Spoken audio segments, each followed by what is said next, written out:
Welcome to the Genius Factory. Enjoy the video.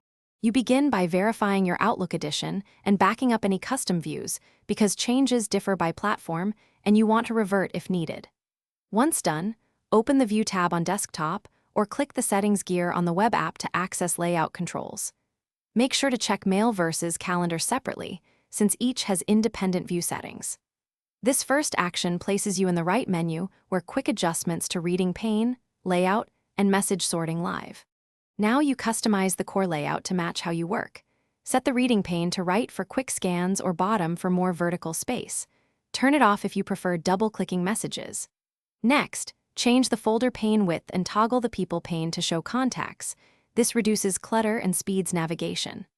Also modify message preview lines, add or remove columns, and set sort by date, from, or subject to surface the items you care about most. Finish by refining with view settings. Apply filters, group messages, or create a custom view to reuse across folders because this locks in your workflow. Save the current view and test by switching folders. Make sure the changes persist.